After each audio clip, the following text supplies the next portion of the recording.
Hello and welcome to Soul Family Chat, where we envision new possibilities for a new Earth. I'm Guy Harvey, your host for today.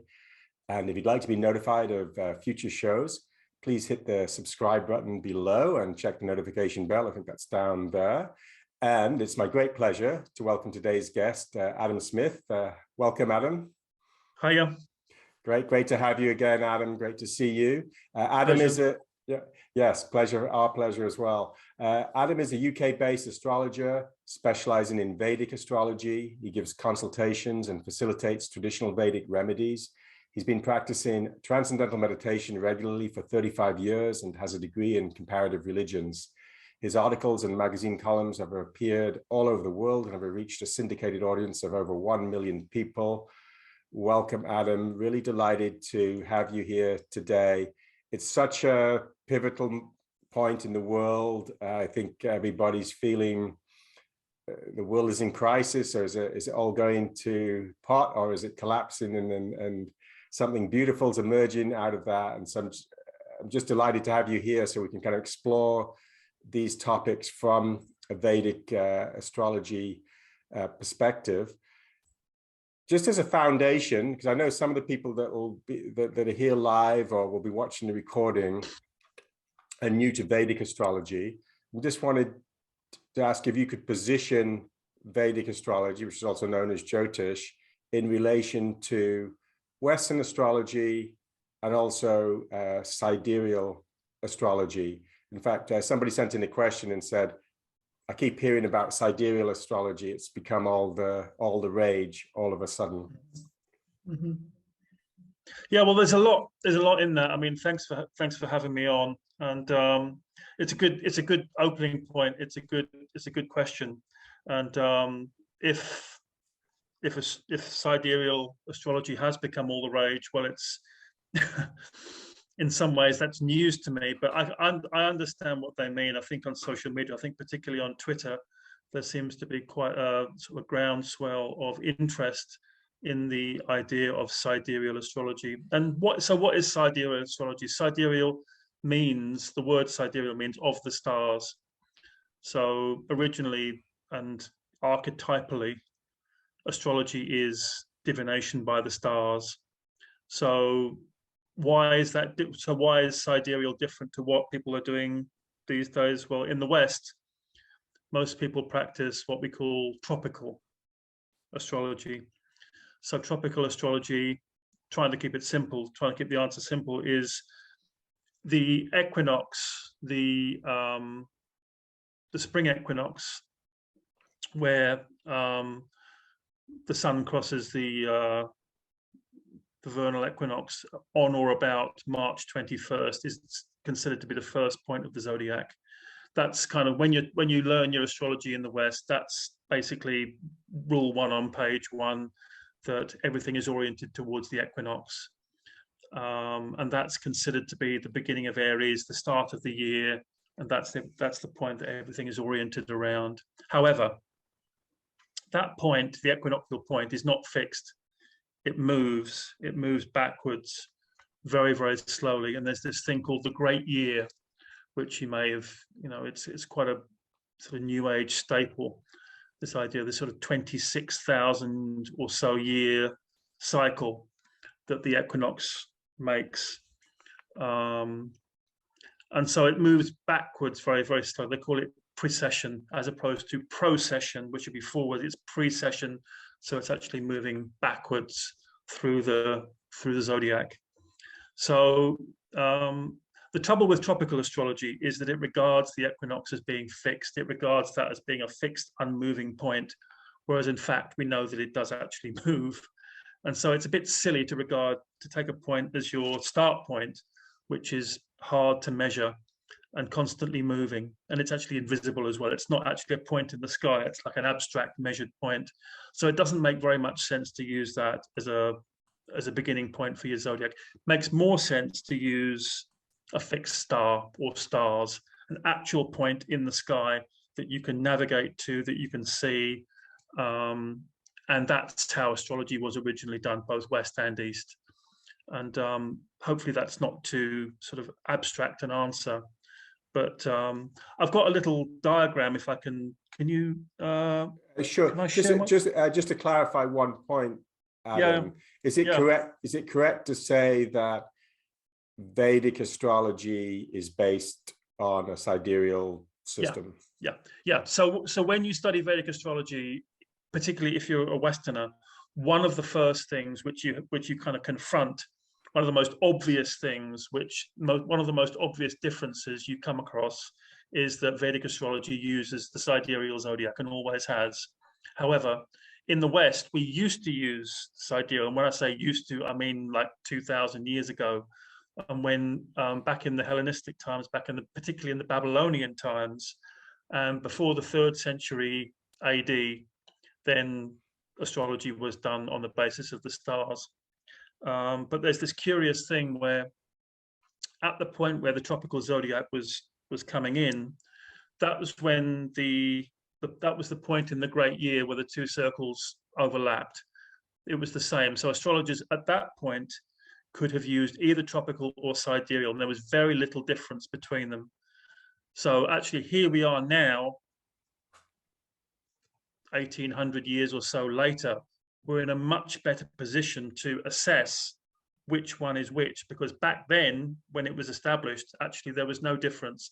It may have seemed more sophisticated at that point to use the vernal equinox, because actually it was coincident with the stars at that point. That was the point in the 26,000-year cycle where actually those 2 points overlapped. So it was, you could take your pick which one you would use, and astrologers may not have actually been aware of which zodiac they were using. But here we are all this time later, and the equinox has precessed to a point where it's about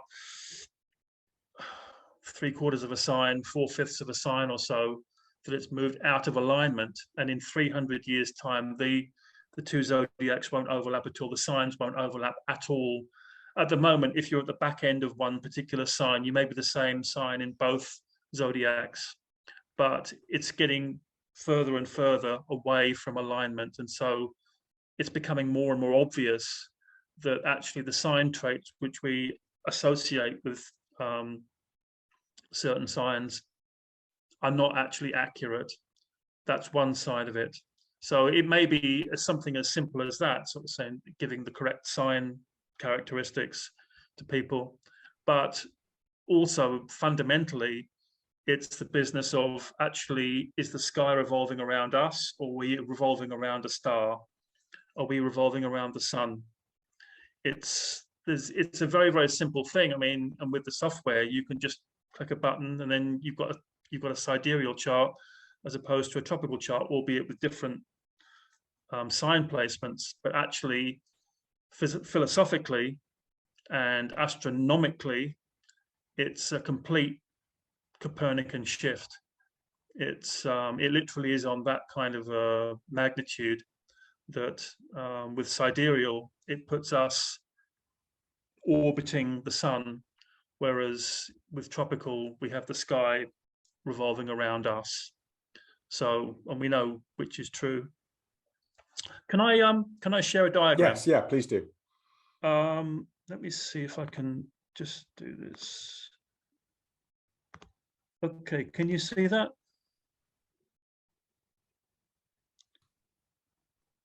Can you see that diagram? No, it's not coming up. Let me just Oh, 1 second. Yeah, it worked before when you were. Yeah. Okay, here we go. Is that it? Yeah. That's Can you see it? Yeah. Okay. So it's easier actually to do it sort of visually.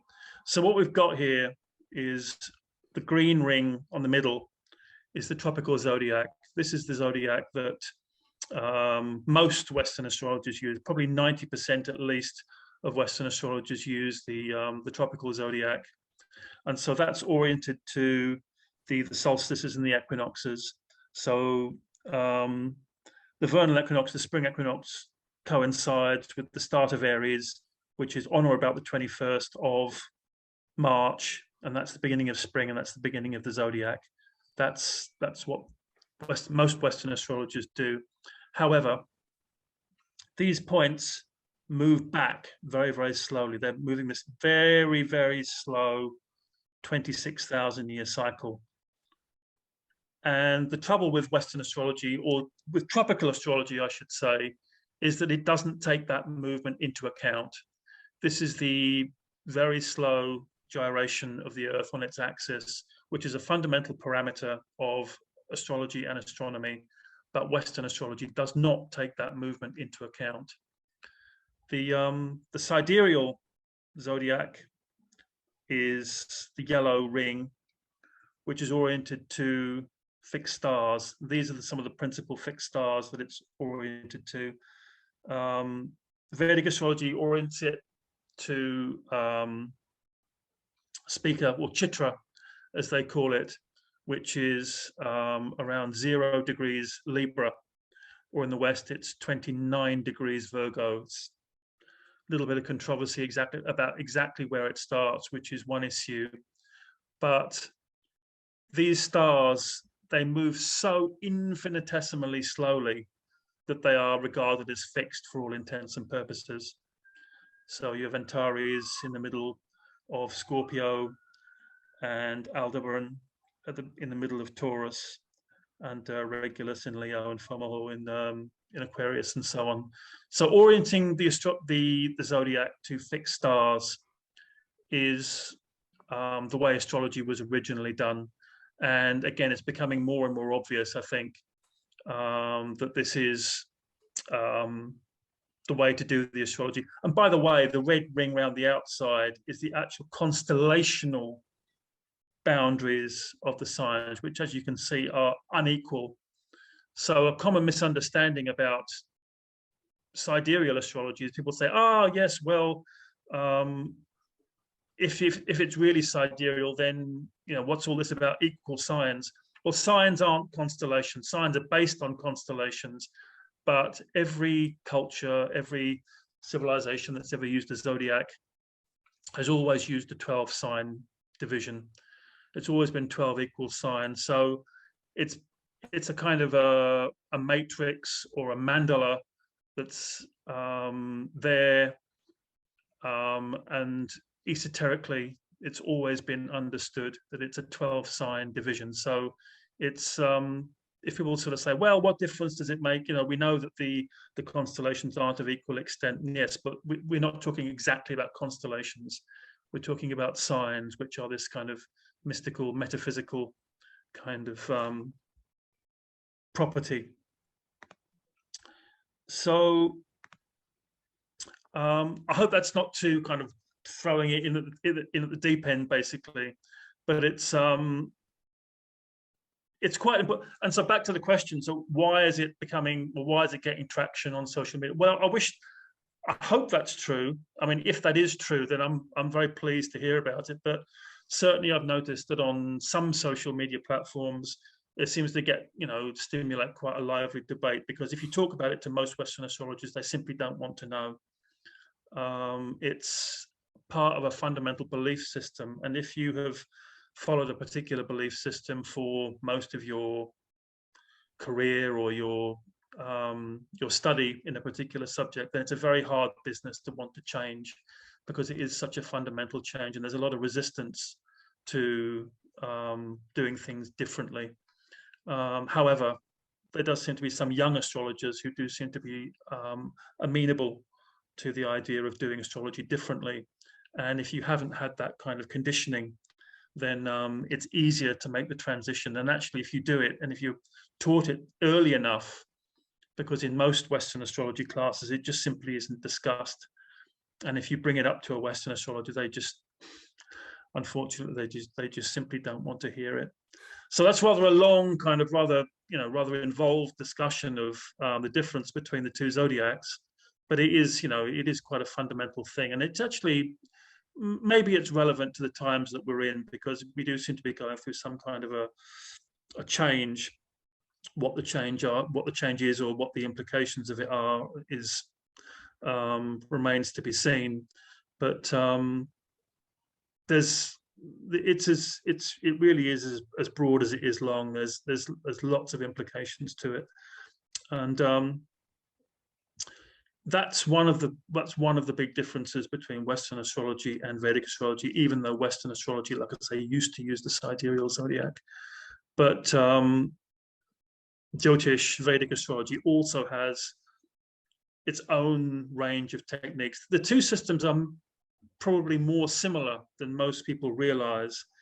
They both use the same planets and signs. They use houses. They use a lot of the same terminology, albeit in different language. There's just different names for the same things a lot of the time. However, Vedic astrology does also have many more techniques, and for me, gives you a more complete picture of where you are in life at any given time. And also, and part of that, I think, is because it hasn't been tampered with quite so much. It's had a sort of stronger, longer, unbroken tradition. And I also think the fact that it's preserved the sidereal zodiac has preserved its integrity too. I think that has been fundamental. I think the reason why astrology in the West has become diluted, even from serious practitioners, is because it's basically been undermined and steadily kind of worn away, eroded by the use of the wrong zodiac, which is incremental. It's not just wrong, but it gets more wrong over time. So some people say that Western astrology has devolved. And for me, that's the reason. There's this fundamental sort of technical fault line in it, which is weakening it, basically. Great. Well, if we get any hate mail from Western astrology, we'll forward oh, yeah, we'll forward it in your direction. yeah. Great. Let's dive into some of the current events. I think it's great to have that foundation. I know some people really want to dive into looking at current events from a Jyotish perspective.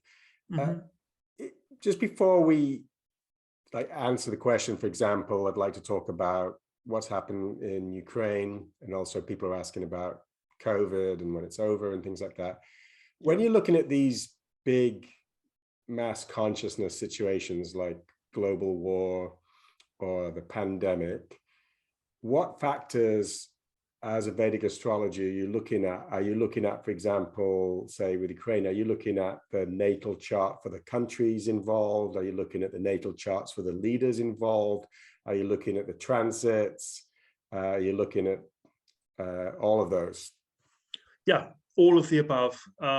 It's a branch of astrology called mundane astrology, the astrology of world events. And so, yes, you do look at the horoscopes of countries, because a country has a moment of coming into being just the same as a person does.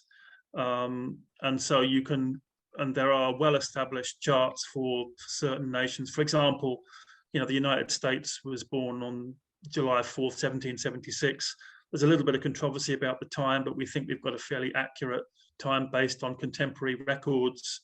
I think it was about 5 in the afternoon or something like that when all the Freemasons got together around the table and proposed, the United States. For example, the UK was born on, or one of the charts for the UK, one of the most famous charts for the UK was the coronation of William the Conqueror, which was Christmas Day, 1066. And we know that at that time, kings were crowned at noon. So traditionally, the chart for England is Christmas Day, December 25th, 1066 at noon. And that's stood the test of time, and it's used as a horoscope to map events in England, for example. Ukraine, on the other hand, although it's a very, very ancient country, ancient sort of Slav, the sort of center of Slavic world, really. It's got a more recent horoscope, and in some ways you could regard that as kind of like a new incarnation. So its modern chart was born, I can't remember, I've got the chart, but it was August 1991. I think it was something like August 24th or something like that, 1991. In any event, after Russia broke up, there was a new chart, timed chart, I think about 6 in the evening for Ukraine. So that's one of the factors. So it's a fairly reliable horoscope, because obviously some of these ones are very controversial. And so we've got a good chart for Ukraine, which makes quite interesting reading. And yeah, look at world leaders, look at Putin's chart, look at Joe Biden's chart, Boris Johnson, whoever the the big players are. Most of these people actually do have timed horoscopes, because it's not enough just to have the date for an accurate birth chart. You do also need the time. There's a certain amount of controversy or unclarity about Putin's chart. There's a chart on record, but I think it's about timed for about 9:30 in the morning, but I'm not sure where that comes from. And I'm slightly suspicious that a kind of former KGB spook, not known for his kind of openness and generosity of sharing, why that information is necessarily known. And so what some people have done is make an attempt at what they call rectifying the chart, which is to kind of reverse engineer it based on events in a person's life. You think, well, if that happened at such and such a time, if he became president at this point, then therefore you can work backwards and kind of arrive at a birth time theoretically. Although most of the time it's not much better than a good sort of educated guess. So unfortunately, we don't have a really kind of reliable, completely verified time for Vladimir Putin, because I think if we did, I think the charts that we've got are credible, or they're fairly kind of, they certainly make a good case, but it would be good if there was something which was more definite. And I think in that case it would be quite revealing. It does tell you quite a lot. I think particularly when you've got someone as autocratic as he is, who appears to, unlike in some other countries, it does appear that he has a certain amount of individual power and control. Rightly or wrongly, that's the perception. And that if we know what's going on in this chart, we could sort of anticipate what decisions he was going to make for Russia and so on. So you've got national charts, you've got leaders charts, and there's also an even more general technique, which is the world horoscope, which there's different ways of doing this, but you can also cast a chart for the sun entering sidereal Aries, which at the moment is on or about the 14th of April. So you can cast an exact chart for that moment. And some people say that gives you a very good chart for events in the world. You can sort of say generally what's going to happen, on what kind of events are going to be key in the world, based on this thing which in Vedic is called Jagat Kundali. It's a world horoscope. So mundane events, these world events, is a big branch of astrology, and I think that's what some of the pundits in India would follow for trying to neutralize certain tendencies and to looking to see what the kind of conditions, what the atmosphere is like in the world.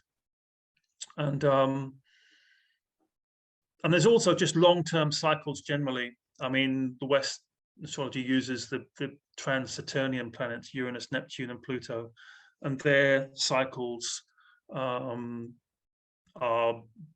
sort of big orbits, so big time cycles, and looking to see what happened the last time. I mean, like, for example, next month, April, there's two major changes. I mean, one is Jupiter, which is the planet of expansion. Jupiter they call Guru, so it tends to be benevolent. It's knowledge, it's philosophy, and expansion and protection and so on. It's generally a benevolent kind of influence for most people. That's changing signs in the middle of the month, I think on the 13th, and it's going into its own sign. So that's generally a good influence. But if you're a neo-Vedic astrologer, I mean, if you take into account any kind of Western technique as well, if you haven't sort of thrown the baby out with the bathwater, there's also the planet Neptune, which is a long-range sort of outer planet, which is also changing signs next month, I think on the 18th. So they're both moving into Pisces. And it's very interesting if you look at a planet like Neptune, for example, which has got a 164-year orbit. You see what happened the last time. That goes back to 1857. What happened in 1857? Well, that was the year of the first Indian War of Independence, also known as the Sepoy Mutiny. So that's interesting. And then that 15-year period embraced the American Civil War and various other events. And so it was, it was quite tumultuous times. And then previous to that, I think it was 16. I just did an article about this. This is why I can pull the dates up. But it was 1692, I believe, the previous time to that, and that was the time of the Salem witch trials, where I think 9 people were executed. And they said the contemporary take on that it was an outbreak of mass psychosis. Sound familiar? And then previous to that, still, you go back into Tudor times, it was the early 1500s. And that was the time of the dissolution of the monasteries, where sort of Henry did this big power grab, and it was the Protestant Reformation and so on. And that's relevant because Neptune is a planet of spirituality and dissolution. So that's kind of like a chef's kiss kind of astrological symbolism that you've got right there. So you can look at all these sort of precedents and sort of say, well, this is maybe what may be in store for us in kind of contemporary terms. So I went off track there. Sorry, I just got carried away talking. I can't remember exactly what the question was, but I think it was just like this idea of how do astrologers assess what's going to be happening next? What tools do we use to look at world events? So there's a whole mixed bag of things, but generally, you'd look at outer planet cycles, you look at national horoscopes, you look at world leaders' horoscopes, and there's also the thing about an actual chart for the world itself. Great, yeah, that was fascinating. It's interesting. I liked what you said about the dissolution of the monasteries, because obviously that's around religious structures. And also you mentioned like French Revolution, that's governmental structures. So it seems like we may be looking at collapse of governmental structures and religious structures and other things as well. But those 2 specific examples were very interesting. So can we talk specifically about what's happening in Ukraine now, and what perspective you have on it from a well, as a lot of people have said, we've all gone from being expert virologists to being armchair generals now, haven't we? We all kind of like, we've all got our sort of like take on, geopolitics and all of this kind of thing.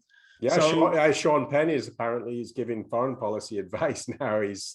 That's very reassuring, isn't it? Yes, it is. They've got an actor apparently campaigning for jets to be delivered to Poland. It's kind of all given their donations. That's the world's in safe hands. It's la la land.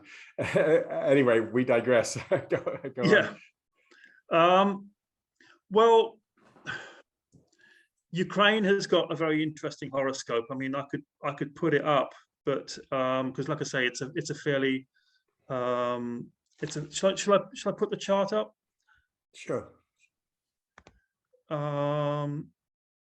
Let's see here. Now I just need to share my. Actually, no, I won't. I won't put it. I'll just look at it. You'll just have to take my word for it. So, the Ukraine was born on the 24th of August, 1991, at 6 in the evening, and that was in Kyiv, as we're constantly told that we have to call it.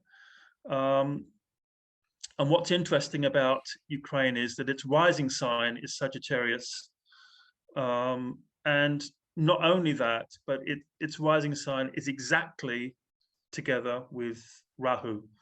And now Rahu is the shadow planet. It's not an actual, it doesn't actually have physical mass, but it's what they call a shadow planet, a point, a very important point. And the fact that it's exactly with the rising sign of Ukraine is very interesting. It will be very interesting for any country. And Rahu is the point of desire. It's a point of material ambition, and sometimes of kind of torture and anguish and depression, and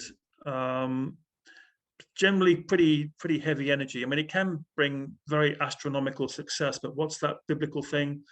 What does it profit a man to gain the whole world if you lose your soul? So there's always that kind of balance to strike with Rahu, which is part of an axis with its counterpart Ketu. They look like the sort of pair of headphones, and then the upside down pair of headphones, which you may have seen the symbols. But the point is that Ukraine's modern chart, albeit that, like I say, it's a very ancient country, but its modern incarnation has got a very unstable, an inherently unstable quality to it. And so I think that gives the lie to the idea that any astrology would possibly have elected this point, have actually chosen a point to establish a new country, unless they wanted to establish a country that was vulnerable to revolution from inside and from out, that's going to just have constant kind of boundary, sort of, it's going to be threatened. And this is not particularly complicated astrology. I'm not reaching here. I hope that I think any astrologer reasonably enough looking at this chart would be struck by the fact that Rahu was in such close proximity to the rising sign of Ukraine and the implications for a country.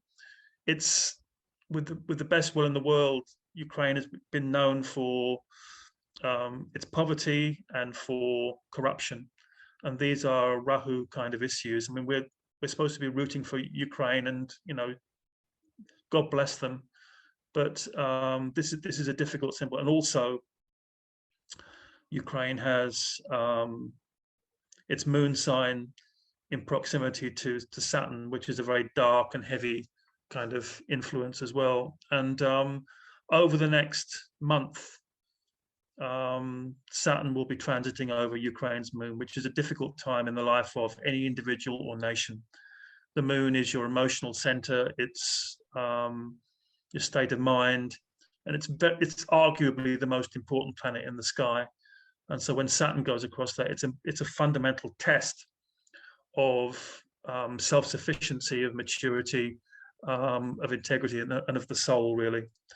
And one of the other really key things that Ukraine's chart has is a big conjunction of the Sun, Venus, Mercury, and Jupiter, major planets all together in the sign of Leo, in the nakshatra, or the asterism of Magha, which is the kind of archetypal Leo, the heart of the lion. So what that means is, in the position in Ukraine's horoscope, is that despite all these difficulties that it's got, all these inherent challenges that it's got, there's a very, very strong, probably, sense of national pride and identity.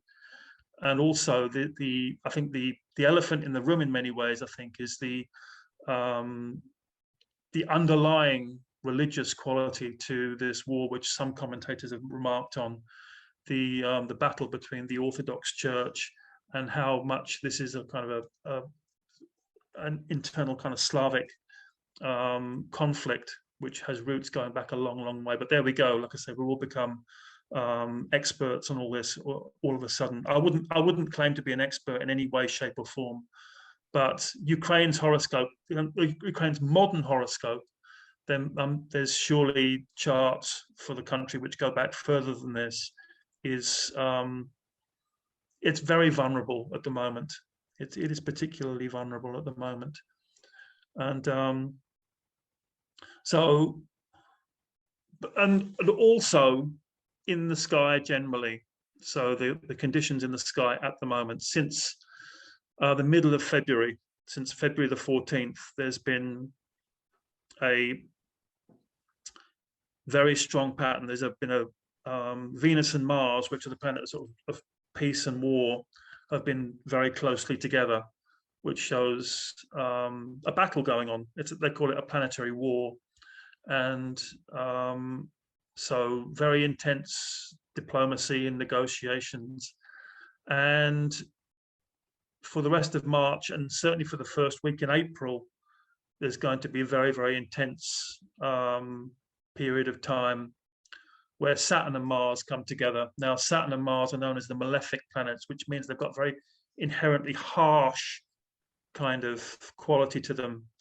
It doesn't always mean that they're necessarily bad. You can have a malefic planet which does you a lot of good. It can give you a lot of discipline and a lot of kind of self-reliance and maturity and all of that kind of thing. But it's rather like a purgative medicine as opposed to a painkiller. It's something which just acts in quite a harsh kind of style. And when Saturn and Mars come together, it's a bit like the irresistible force and the immovable object. Something has to give. Those two things, they're just grating up against each other. And like I say, I think they come to the exact conjunction in the first week of April. So we're, no kidding, it's pretty tough times. And that conjunction, by the way, when Mars takes about 2 years to go around the chart. So what happened 2 years ago, back in March 2020, which seems like an eternity ago. I don't know about anybody else. It seems like ages ago, back at the beginning of the pandemic. In the UK, at least, I think virtually to the day that Mars went into Capricorn, where the sign where it is strongest, where it is most powerful, that was the moment when the UK first locked down. So here we are 2 years later, and it's kind of caught up with Saturn again. And all of the conditions that we've had over the last couple of years in various different parts of the world can be in many ways attributable to the planets in Capricorn. There was Saturn, there was Jupiter, and if you're a kind of neo-Vedic astrologer persuasion, you could also include Pluto into that. Pluto is the outermost planet of sort of very strong government kind of control. So even if the proximate cause of the pandemic wasn't necessarily widely predicted, I think there were a lot of people who were talking about the potential for government overreach and government control, and all the control freaks having a field day with all of these planets in Capricorn, which is the sign of government and banking. And so here we are again. The astrological picture over the next sort of 4 or 5 weeks is pretty tough, actually. Or maybe not. I hope I'm not sort of jumping ahead, or no, it's trying fine. to explain this sort of like, as simply as possible. Yeah, I mean, it's all connected. I mean, obviously, pandemic and the political instability and possible wars. It's all connected, and I understand we can't really just take one thing out and say. Yeah, I mean, it has been quite remarkable. I mean, and actually for the pandemic itself, the position of Rahu and Ketu, which I was just talking about in relation to Ukraine's chart, when they were going through a particular point in, particularly Rahu going through the point in sort of mid-Gemini, which every 18 years, because that's their cycle, we seem to get a big one. So this time it was COVID, the previous time it was 9/11, the time previous to that, 18 years before that, it was the AIDS virus, 18 years before that, that was back to the early 80s, 18 years before that. And it was JFK being assassinated 18 years before that. It was the Hiroshima. It seems to coincide. So actually we were due for a big one. We were due for some big kind of like world crisis on the back of the Rahu and Ketu cycle. Did we predict it? No, we didn't. Or at least I don't know of anybody who did specifically. But the fallout from it, like I said, all the government measures, all of the lockdowns and all the hysteria about it actually were fairly predictable, although they came out in a way that was actually probably even more florid than anybody could possibly have imagined, really. But it was all in there. So let's talk about government for a second, because government's involved in all of these things, and corruption, and part of that is deceit. When we say government, we can say government and media, and vast amounts of the populations of the world now are aware that media is controlled and deceitful most of the time. And obviously there's sections of the populations that still buy into that.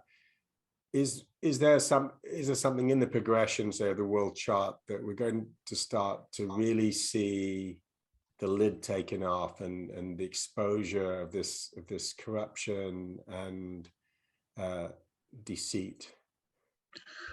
I hope so.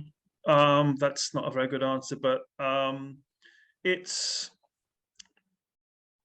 in some ways, I think that what we're going through, I mean, you know, I'm talking to you in Fairfield, Iowa, and obviously the context. I mean, some people say, well, nobody predicted this. Well, as we both know, that if you've been in, you know, in sort of TM circles, for example, people have talked about little else than this kind of coming new age and the phase transition and so on, and the raising consciousness and the disruption that goes between one state and another. And so why is it coming now? I wouldn't like to say. There was a very interesting sidereal astrologer who had the theory about the 26,000 year cycle, and we reached a point in the cycle, one of the critical kind of stress points in the cycle, which was going to bring a transition.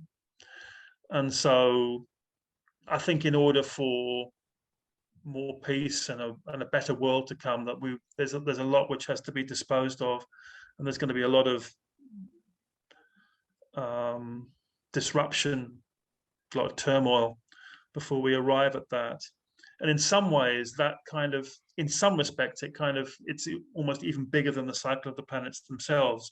It's part of I could say maybe part of a 26,000 year cycle, or even greater than that.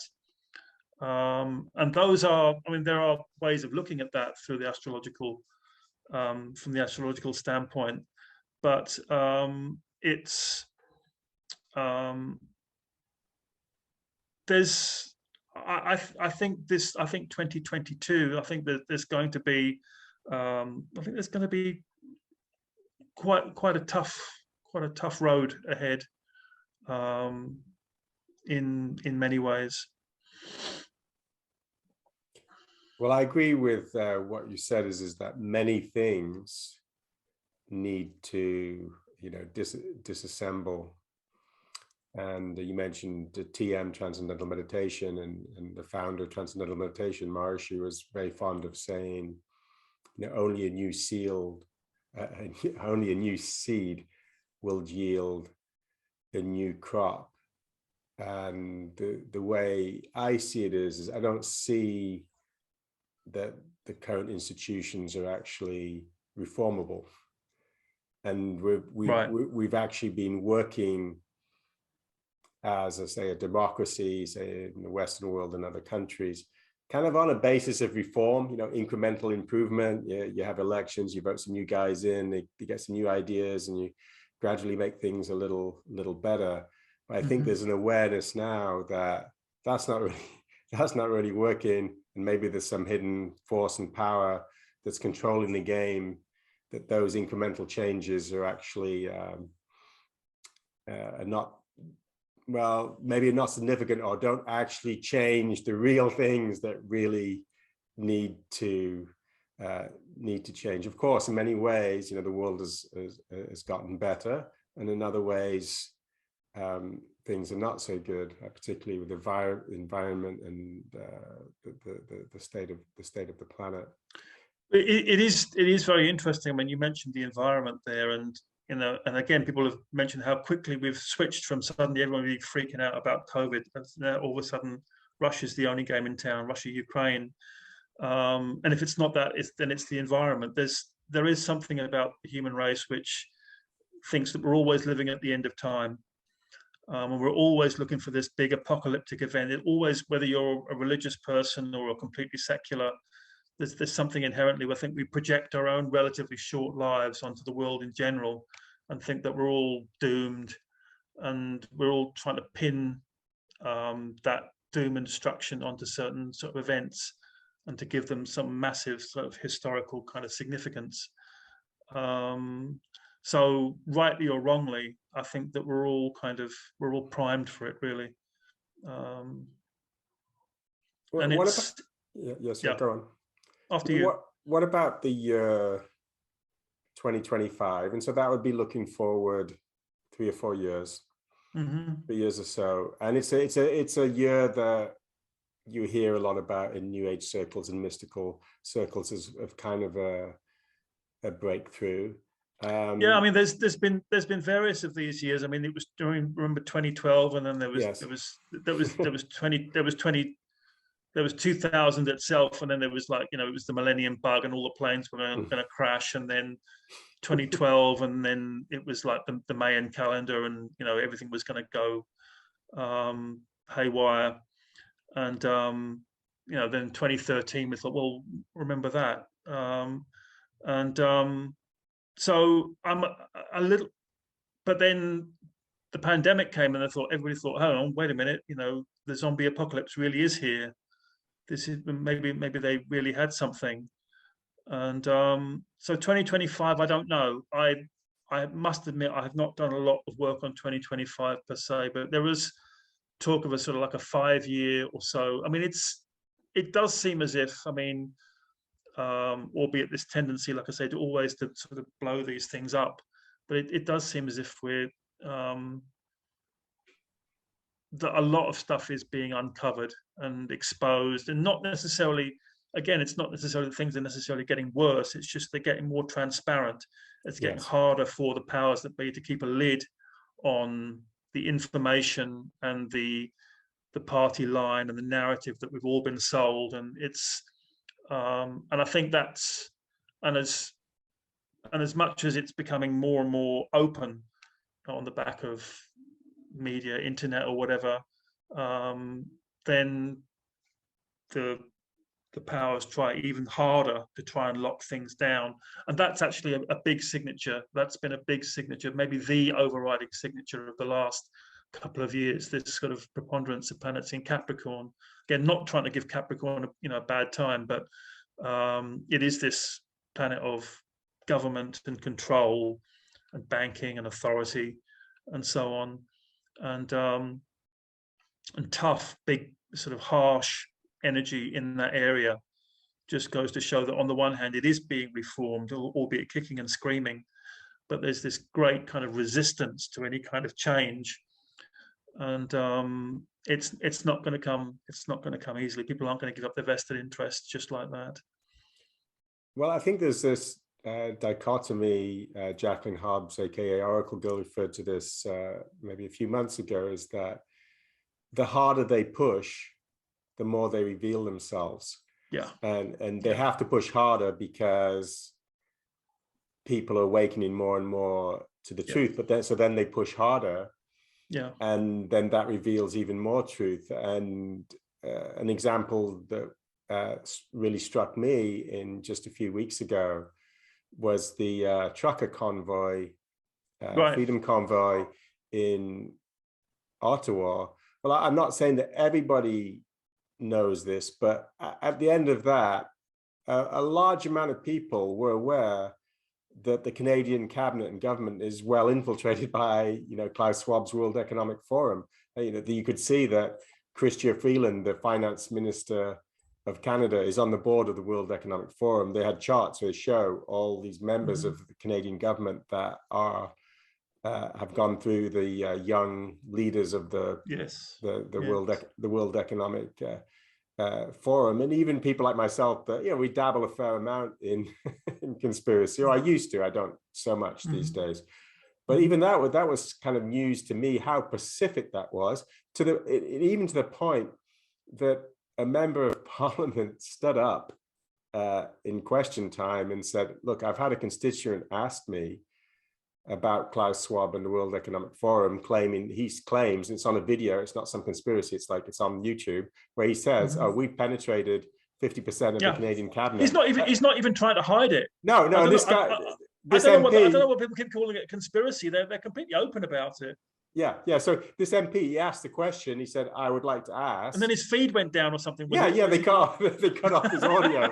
He said, "Oh, we're having audio problems." But again, oops, it's this dichotomy that, oh, things are getting really bad. They're really oppressing the people in Canada, but at the same time, this incredible truth came out that, wow, this government actually, it looks like, from what's been revealed, that it's being controlled by some kind of an external force of power that's outside of, the Canadian borders, and that's a huge revelation. And I just think we're going to see more and more of this. Wasn't Zelensky supposed to be some kind of World Economic Forum protege as well? I mean, yeah, they all are. Sorry, I mean, a lot of them are. I mean, and again, it's not like you said. You can just Google this stuff. You can just go on the website. Yeah, it's not a secret. They seem to be. They get together at Davos every year and discuss, what's going to happen in the world. And we live in a plutocracy. So Pluto in Capricorn at the moment, it's government by the rich and powerful.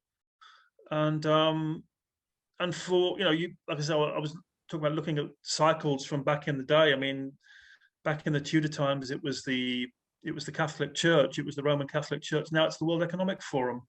It's this big entity that has that casts this enormous shadow and has this enormous amount of power.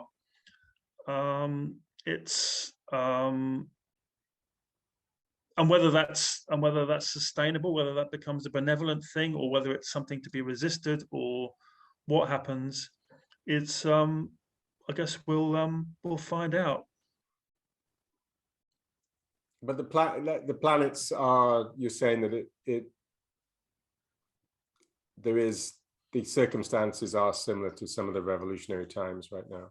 Yeah. And I think it's always quite interesting when an outer planet, like I say, given that they're larger orbit. I mean, Pluto is recently into Capricorn. And what was interesting, for example, is the other outer planet, Uranus, which has only an 84-year cycle, but virtually on the day of the Brexit vote, Uranus changed signs. Uranus went into Aries, the sign of sort of self-determination and kind of Bolshevik kind of aggression. And Uranus is the planet of revolution. And virtually on the day of the vote, it changed signs, which kind of says quite a lot. And so Neptune changing signs. Neptune is, in some ways, these are Vedic astrology doesn't use these planets because they say they're so far away, and they're such wide orbits, they're beyond the scope of the human life, which is fair enough. But I think actually, if you look at them, if you study them, then they do make some quite interesting kind of patterns. I think the other interesting thing is also, I think the idea of I just did an article about this, which is on my website at the moment, about this kind of mini Piscean age that we're in the larger kind of equinoctial Piscean age, which will be around for another about 300 years. But this kind of more localized Piscean kind of time is the idea of consciousness. So astrology isn't sort of separated from that. Astrology acts on the level of consciousness of, it's virtually 50-50 kind of process. You do to do astrology, you do your studying, but you also have to raise your mind level as well, and raise your intuition, and kind of, work on yourself, rather than just reading sort of numbers or symbols off a piece of paper. But the idea of mass consciousness and world consciousness, I think, is quite a Piscean issue. So as much as we're all kind of talking and wringing our hands about Ukraine and the environment and all the rest of it, that maybe a crisis like this is going to, make us more aware of the possibilities of, or what part we all play in counteracting it, and keeping our own vibration high and joining in with sort of large consciousness creating groups, which would have seemed like a complete fairy tale a couple of generations ago, is actually becoming hopefully more and more credible and more part of the equation. So we can sort of say, oh my goodness, there's a war going on. Oh my goodness, there's this new pandemic or whatever. Well, what part do we all play individually and collectively in beating it and challenging it and balancing it out? And I think that is also astrologically, arguably, that's the plus, the sort of the more utopian side of it. But I think the astrological signature is also there. People that I sort of talk to in, let's call it generally kind of the awakened communities, are talking a lot about self-sufficient living, decentralized living. And this is back to my question about, corruption and governments and so forth. Do you see any trends in the planets for this, of sort of self-sufficient, decentralized, like less centralized getting off grid control? And this sort of thing? Well, not just getting off the grid, but just more politically, localized, governmentally structured, more regional, more local, more devolved kind of power kind of thing. Yeah, maybe. I think that might be a kind of a counterbalance, because really the signature, really one of the overriding signatures, like I say, of the last couple of years has been government overreach. It's been sort of centralized power, and just the government getting into sort of every aspect of our lives, and all the business about controlling us through getting rid of cash and no discretionary spend and all this kind of thing, and being able to sanction us like it was in Canada and like now they're doing with Russia. It's all about the sanctions. And so being able to take that back, maybe just a reaction to that tendency to want to control us and to know everything about us and to forego all our privacy and all our information. So yeah, it may be, again, like I say, in as much as the response of consciousness against the difficult world events, challenging world events, catastrophes and so on, wars. Actually, there may be a movement towards, because I think the idea of natural resources going forwards is going to be one of the big sort of, if not battlegrounds, then certainly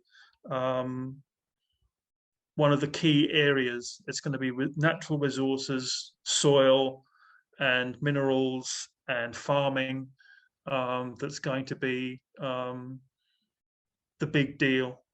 That's going to be one of the big factors that's going to play a big part over the next couple of 100 years. Actually, there's also cycles there, because you can see which signs that certain planets come together in. Like, for example, there's a 20-year cycle of Jupiter and Saturn, which are kind of like polar opposites in many ways.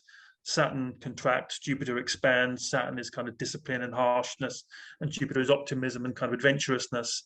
And so these two sort of twins have a 20-year cycle, and then you can look at that individual cycle in a larger context and sort of seeing, well, which element, fire, earth, air, water, do they fall in over a certain period?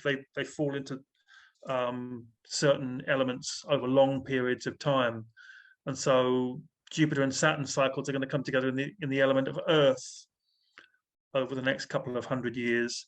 And so it suggests that natural resources are going to be absolutely key. Organic farming, and taking back control of your own life, as opposed to the big farm and the big agriculture controlling everything. And water, of course. Yeah. I mean, let's say the mini Pisces age. Pisces is all about water, either actually the oceans and lakes, or actually kind of inner spiritual kind of water. That's great, Adam. If anybody that's live on the Zoom in there, if you want to ask a question in the chat, you can just put it in the chat. And just have a look at some other questions that we had here. Just moving just a little bit away from world events for a second. There was a question about how to use, Jyotish and Vedic astrology understanding the cycles to help with our bodies and health Oh, and yeah, well-being. Yeah, it's it has a big role to play in that. I mean, you can the signs and the houses of the horoscope relate to the body, the human body, and there's starting with the head, going to the neck, going to the shoulders and arms, then going to the chest, then going to the stomach, then going to the hips, and then going to reproductive organs, and then down to the thighs, the knees, the ankles, and the feet. Literally goes from one end of the horoscope to the other. So you can use it as a diagnostic tool very well, and you can see if you may have a certain predisposition towards certain illnesses or weaknesses, and sort of and do something about it. It's knowledge of the future. So these things aren't always completely carved in stone. I mean, the reason why we look at astrology is to, forewarned is forearmed. And so, yes, absolutely, you can use astrology as a diagnostic tool for your health. And albeit that, not all astrologers are necessarily doctors, but it does sometimes give you a good indication of what's going on in terms of in terms of your physical health. And you can see again that there may be good events, there may be some challenging events, and the idea is that you anticipate it before it actually arrives, avert the danger that hasn't yet arisen. I think that's what it says in the Yoga Sutras. And astrology has a lot to say about that. I think we're very certainly from my standpoint, I'm very glad and very lucky. I think very relieved that our guru Maharishi Mahesh Yogi was always very pro-astrology. There are some Indian gurus who were not so in favor of it. Some are, I think, either ambivalent or don't say anything of it, but others are specifically actually quite against it. But Maharishi was always very, very pro-astrology. I think one of his quotes was, there's virtually no limit to the benefit that a good Jyotishi can do for you. And so certainly I feel very, very relieved about that. And he was always very much in favor of understanding your Jyotish and the powers that it has in that direction. Is it true that Yogananda would deliberately start new projects on inauspicious days to break people's I think Yogananda, I think he came to astrology kind of like the hard way. I think he was very resistant to the idea of it at first, because he didn't like the idea of kind of giving your power away, in a sense. He was very much into your own self-will and just doing what needed to be done. And there's a lot to be said for that. And there's a chapter in his autobiography where his guru sort of gives him a sort of talk and sort of says, actually astrology is very useful because you can and gives him a bangle or a gemstone or whatever to wear, and sort of says you need to know this stuff as well. So I think he came to it kind of almost slightly reluctantly, but would still prefer the idea that you just plow on regardless. And I think that's an example, like I said. So I think he came round to astrology, but he wasn't sort of disposed to liking it straight off the bat, really. I wanted to go ahead. I wanted to come back to something that you were talking about earlier in the conversation about consciousness, and relate it to what we might call a new age concept, the concept of timelines. And the sort of timeline concept is I think there's different potentialities kind of unfolding, and as our consciousness, our frequency rises, we can step into a more positive potentiality. And it's quite an abstract concept, but for example, like one of the guides I listened to recently was saying, somebody was asking, where are we at with timelines now? How are we doing with the timelines? And the person said, well, we're kind of already at 2025 now. In other words, the potentiality for positive progression that might have unfolded in 2025 in terms of evolution is already happening here now. And I just wanted to relate that to what you said about consciousness and raising consciousness, because there are the planets and these effects, but the more we raise our consciousness, or I like to use the term frequency these days as well, it seems that we, in a sense, we create our own reality, and we could say like we live in a bubble. And something that sort of fascinates me, that I've been hearing a lot, is that we're possibly entering into a sort of a bifurcation in the world, where there will be people living, like I've said, in this decentralized, more sustainable, less government, more organic, closer to the earth. And there may be people that are getting the implant, and just connected to the grid and and transhumanism, everything. Oh, we have a health problem, you replace it with some technology, versus those people that are more aligned with nature's frequencies. Anyway, I mean, that's a lot to unpack there. I kind of merged into another concept as well. I mean, do you have any thoughts on that? Yeah, I mean, I think it's been moving in a kind of more spiritual direction. I think there will be a bit of a split that goes on. I think there will be people who are more, but there's also the idea, I think, that as the mind level goes up, consciousness goes up, then more advanced souls will come down. I think it will hopefully be a sort of a more, it'll be kind of like a progression.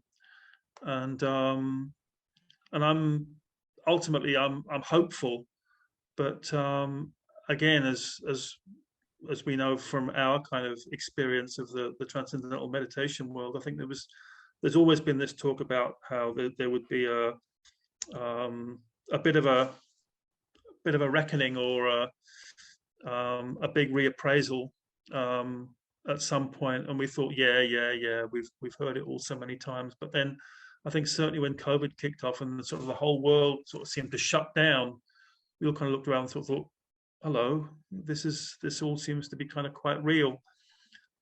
So certainly I think there's going to be, I haven't heard the thing about the timeline so much. That's not really a concept that I'm particularly familiar with, but it seems to be, it's certainly an interesting one. And part of it is that it's almost like each individual can be living in his own timeline, and timelines are shifting all the time. Like the potentiality can be changing any second. And it does seem that people are living in different realities. One thing that I've noticed, say, among my friends, I'd say, again, like in the awakened community, is that obviously they're observing and are aware of these government overreaches and corruptions and various things, some things that people have called conspiracy in the past and so forth. But they tend to be less fearful because, I don't know, they have the knowledge, the awareness that things have been exposed and things are falling apart, and understand that things need to fall apart that are not helpful to humanity, living in accord with nature and earth. And I'd say my friends that are less awake are actually more fearful, because they're hanging on to this external source of information. For example, like a classic example is, they've been told that, well, it'll get back to normal when you take this medicalization, and then things will get back to normal. And then a year later, 2 years ago, oh, wow, we did that and it didn't get back to normal. What's happening? They're getting freaked out. Well, people that are more aware just seem to, we're able to sort of go with the flow and start to create our own reality. And I think more and more of us are realizing that it's about sort of disengaging from the matrix of system and in whatever ways we can, and creating a new way of living for ourselves. And the other people, they seem to be a little bit more like, they're sort of being yanked by the chain, whoever's pulling the chain is yanking them. And it's very, creates a lot of anxiety for them. Mm-hmm. Has Patrick got your hand up there? Yeah, sure. Patrick, can you put your question in the chat?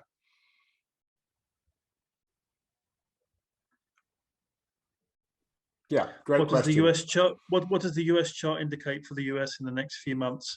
Well, one of the interesting things, actually, this is an interesting example of back to where we were at the outset, the tropical sidereal thing, which some will know it's a bit of an issue, bit of a soapbox that I've got, but and also about the outer planets. I mean, Pluto, as we know, which is this planet of death and rebirth, it's kind of like the planet represents kind of you cut off the branch to spare the tree.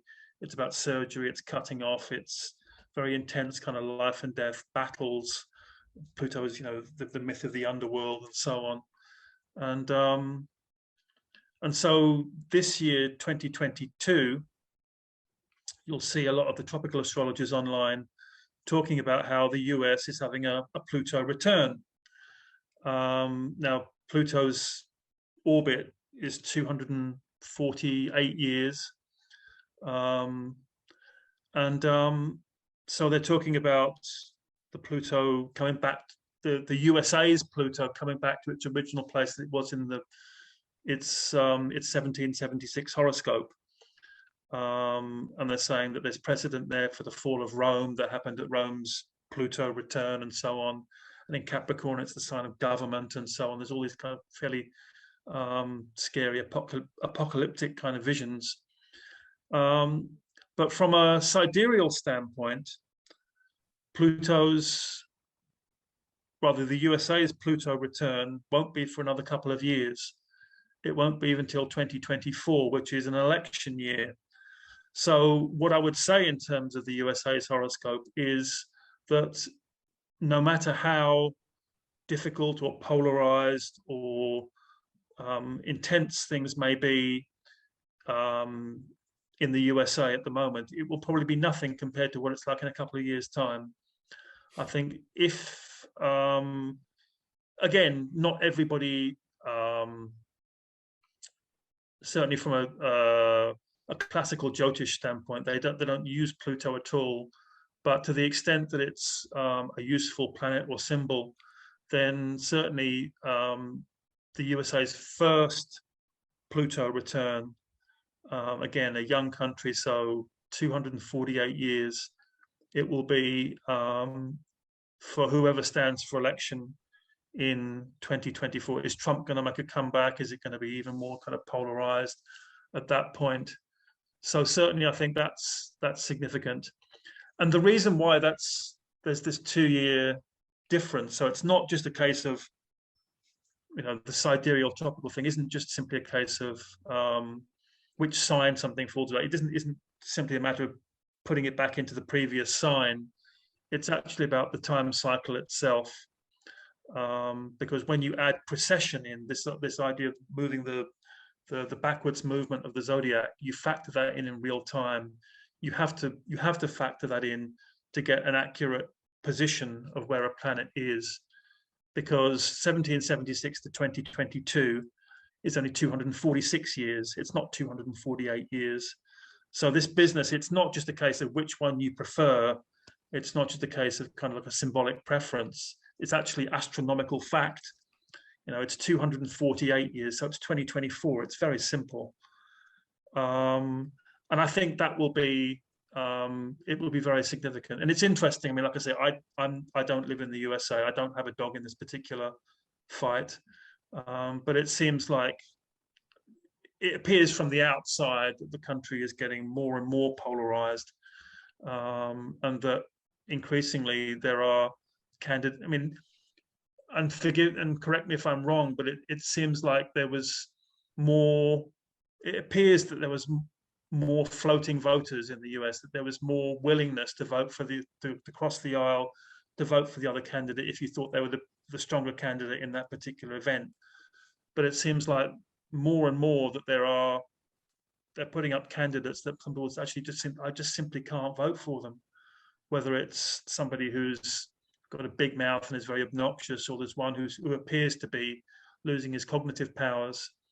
On either side of the aisle, it seems to be, they're just putting up candidates who people just in all conscience can't actually get behind. So what happens in the election year, I really don't know, but I think that 2024 certainly will be what the tropical astrologers are saying is happening now. Actually, will be happening in a couple of years' time. That's one of the major things that I would say that is happening for the US at the moment. Is there any tendency for like separation within the United States, like states splitting apart, the country splitting in two? Again, I also said about the Neptune cycle, albeit Neptune is the last thing, but warlike energy. But the previous time Neptune was in Pisces, that did actually embrace the American Civil War, God forbid. So it seems to say something about blurring boundaries. I mean, I guess that war was very, very complex, no doubt, but it seemed to be about where did the boundary lie, and I'm not saying that would happen again. Also, I think that the Ukraine situation notwithstanding, I think that's all kind of rocked us back a little bit. But I think that the nature of war itself is going to be changing. There does seem to be a conventional war going on at the moment, but I think that increasingly it's going to be about information, it's going to be about vaccines, it's going to be about propaganda and media and messaging, and that's going to be the battleground increasingly, rather than tanks and bombs. So I think it's going to be like a covert war in many ways, which is, and it will be, and certainly it'll be very interesting to see what does happen over the next couple of years, because there's certainly quite a lot of big activity going on. So that's not a very thorough answer. But if I had America's horoscope up here in front of me, I could no doubt give you sort of a fuller kind of picture. But those are kind of a couple of the sort of headlines of what's going on at the moment. So that's the United States, and one of the other big power blocks in the world is the European Union, and we've already seen some fracturing in the European Union with the Brexit. Do you have anything to say on the European Union and its progression and I don't. I mean, I'm sure there is a chart for the European Union. I've not studied it per se.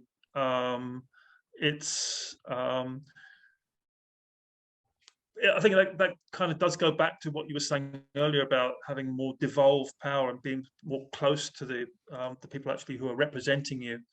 And I think that the European Union was flying in the face of that. So for all the good that it potentially could do in averting wars and so on, and increasing sort of cooperation, having everybody on the same page and not having to have passports for every country and so on. I mean, because at the end of the day, the UK wasn't in the Schengen, it wasn't in the Eurozone, and English was the kind of the lingua franca. There was a lot of good reasons for the UK to remain in Europe. Having said that, this kind of consolidated power block, which is having people who were unelected, deciding our laws from Brussels and so on, rather than being close to the people they're actually representing, was maybe flying against the sort of the direction that we're traveling in. So, but I mean, I'm just sounding off here. I don't really have a horoscope here. Although I'm sure there is one for the European Union, and I'm sure that it would make very interesting reading. Yeah. And just circling back to Russia, you did mention there was some debate over the accuracy of Putin's birth time, but also there's a chart for Russia. Have you had a look at Russia's chart at all at this time, or Putin? Well, it was very interesting. I've got one of Putin's charts here. Like I said, there's two times, sort of slightly competing times that I'm aware of for Putin, but for Russia, that became an issue around the time of the breakup of, because which chart to use? Was there an ancient chart for Russia? I'm sure there was, rather like there's an ancient chart for England, which goes back 1,000 years. And then do you take the chart of the Russian Revolution, 1917? Do you take the chart of the fall of the Berlin Wall when the Soviet Union collapsed?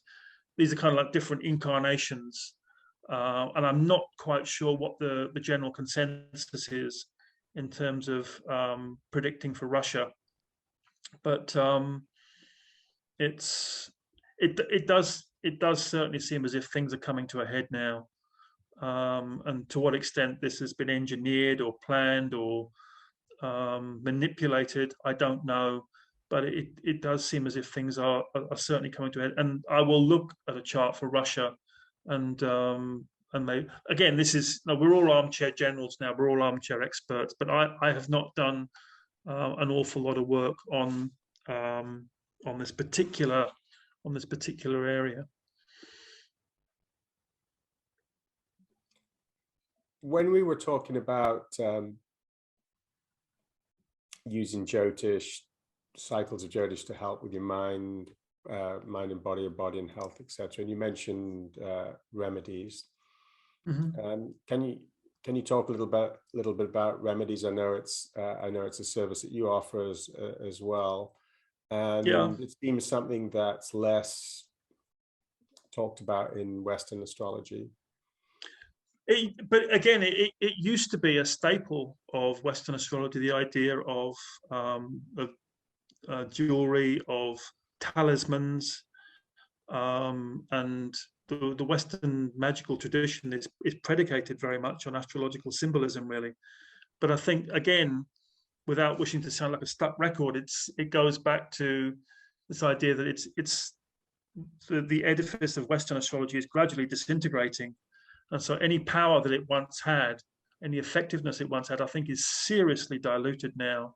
But it used to be, very much in terms of Renaissance tradition and earlier, the idea of actually having remedies, astrological remedies, plant remedies, and so on, was very much part and parcel of it.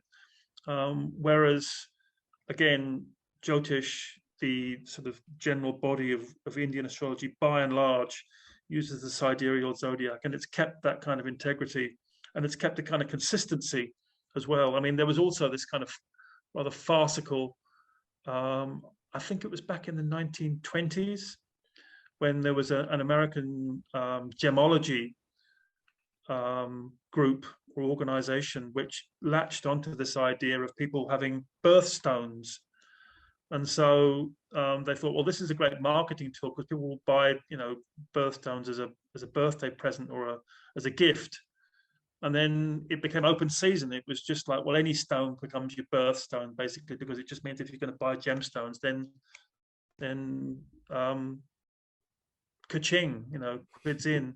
And so that was partly how it became even more corrupted. So now, if you want to try and pick out your birthstone in terms of Western astrology, good luck, because you'll find, every different astrologer has a different opinion, basically, or a different take, or a different, maybe quite kind of ingenious theory as to why a certain crystal or gemstone has a correspondence in the planets, whereas in India, make of it what you will, at least it's consistent.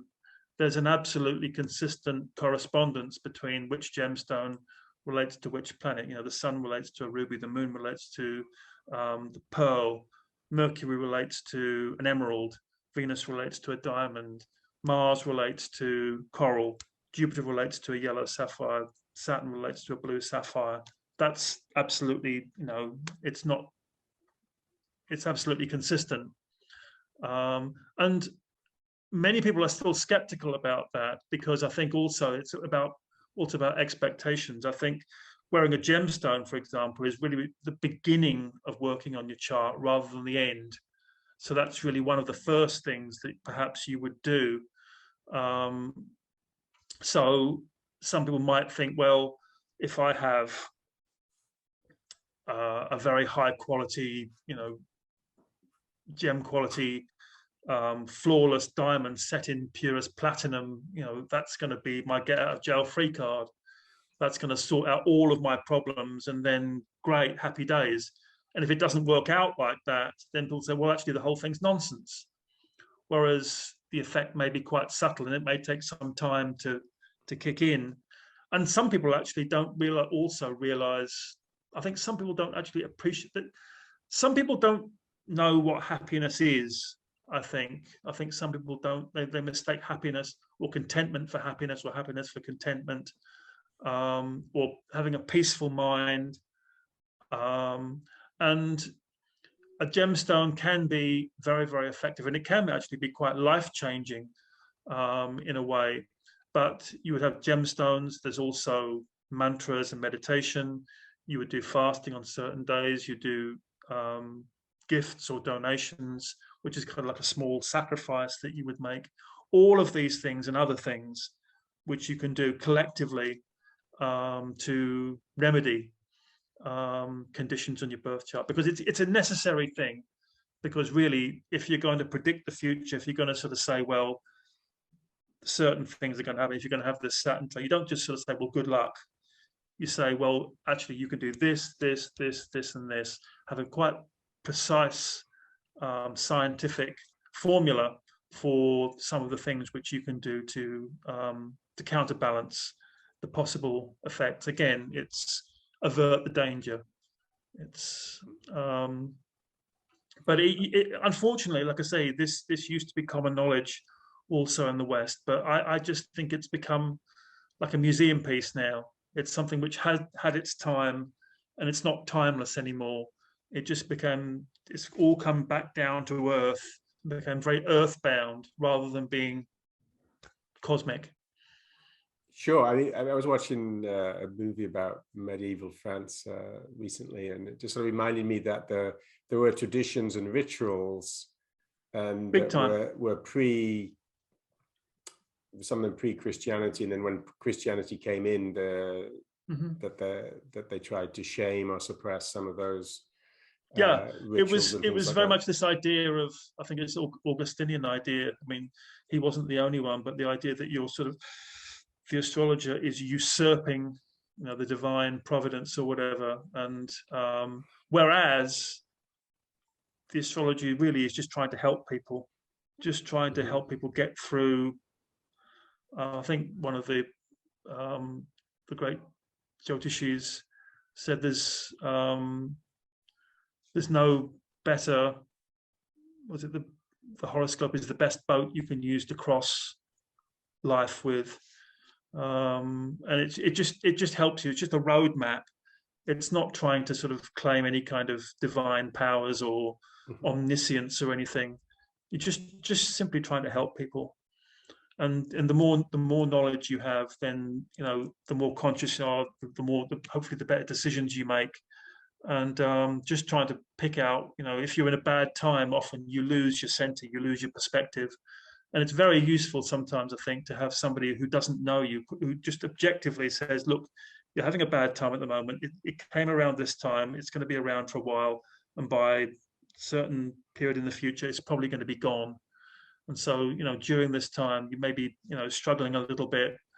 And so it would be good to meditate a little bit more, maybe wear a gemstone, or to do this, and this, and it will help you. And likewise, to appreciate when you're in a good time as well. If there's a, you know, good moment for promotion, good moment for finding somebody, or just being creative, or just having a good run in life, then to make the most of it. And just knowing and just cooperating with the cycles rather than trying to sort of kick against them or whatever. Can you tell me how the remedies that's called Yagya works? I know that that's a service that you offer. It's remote healing. It's vibration. So the in the Jyotish texts and in the yogic texts, there's a thing called Graha Shanti, which means peace to the planets. So if you have a planet, particularly a planet which may be in your chart, you can. So the yagya is based on your horoscope. If you can see that a planet may be particularly troublesome, either in your natal chart or what it's doing at the present time, there are specific remedies. And so particularly for yagyas, there's mantra chanting.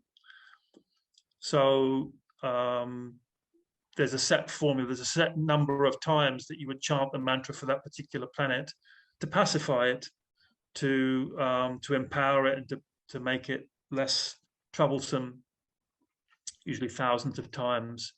And so if you have a group of pundits who all live the correct lifestyle and have a very high level of consciousness, then their mantra chanting has a very powerful effect. And it doesn't matter where in the world you are, or where in the universe you are for that matter, that energy can be addressed to the individual wherever they are. And that mantra chanting and both silently and aloud helps to pacify the planets. That's essentially how it works. And that energy is addressed to the individual via their horoscope. And like I said, there's a set formula for all of the yagyas, for the number of times that the mantra is chanted. Like I say, between a group of pundits, if there's a group of pundits, they can achieve this number more quickly. And again, they also have a very high vibration, so the mantra has a very powerful effect. That's it in a kind of very basic nutshell. It's remote healing. It's remote healing, yeah. Excellent. I know that you can do yagyas for world situations as well. And I know. Yeah. That people. I think there are a lot of yagyas going on at the moment to bring peace. So in addition to large groups of sort of ordinary people getting together and just meditating and raising the sort of collective vibration, there's a lot of yagyas going on by full-time pundits in India to pacify. And again, I think that's maybe reflected in the astrology to some degree. I think this technology is going to become better known. Seem, pie in the sky. I think some people still regard it as very much pie in the sky, but I think increasingly as we go on, it's going to become non-controversial. It's going to become, people will regard it as a commonplace almost, that this is what you need to do when there's outbreak of violence and so on, and difficult, not just violence, but if there's natural disasters, you can empower the first responders, you can empower the relief effort, and to create all kind of positive tendencies in the world. Wonderful. And people watching, you can learn more about the remedies that Adam offers on his website, astrovedas.com, and different services he has. I know Adam offers consultations as well, and a number of services. And so we'll put that up on the screen, astrovedas.com. I think we've been on for about an hour and a half, so maybe we'll close at this point. Do you have any final thoughts? Put you on the spot. No, it's a very interesting discussion, and it's such an open-ended thing, because I mean, like I say, we've all become sort of experts on politics and all this kind of thing, but things move so quickly. I mean, we thought no sooner we come out of the pandemic, thought, things are going to go back to normal, this mystical state of normality that we all keep hoping and wishing for, that nobody can quite define what it is. We've no sooner gone from that into this, throwback to the 1940s or whatever, God forbid. And what's going to happen next? Things are moving so quickly. So so no sooner have you pronounced on something than events have moved on. It's definitely a fascinating time. Yeah, and it seems to be more and more lunacy, and that seems to be, when you get lunacy, you really feel you're at a tipping point. Like, actually, I noticed with the Sean Penn thing and him calling for the fighters to be delivered, that he was really getting called out. People are going, wow, we've really reached the pinnacle. Well, I noticed when an actor is trying to shape a war and make foreign policy. I was just reading the news today, and apparently there's an orchestra in the UK have cancelled their performance of Tchaikovsky. And then I thought, oh well, that's going to do it. That'll teach him. And they're banning the Bolshoi ballet or whatever. And I think, oh my God, this is just infantile. I'm sorry. I mean, that's just a personal opinion. Like I say, I don't have a side in this, but I just think some of these measures, I just don't know what gets into people, really. Yeah, well, it is this mass psychosis that you talked about. I mean, the joke on Twitter was when they pulled the Eurovision Song Contest from Russia, or kicked Russia out of the Eurovision Song Contest. Yeah. People said, Putin's like, oh, bring the tanks back right now. Yeah, that's the kind of like zero measure. That's kind of like, sort of, this means war. Yeah. Yeah. So anyway, well, yeah, I really enjoyed this conversation. It's always fascinating to connect with you, Adam. You have just a deep perspective, and I hope people will check out your website, astrovedas.com, and you've always got an open invitation to come back on the show here.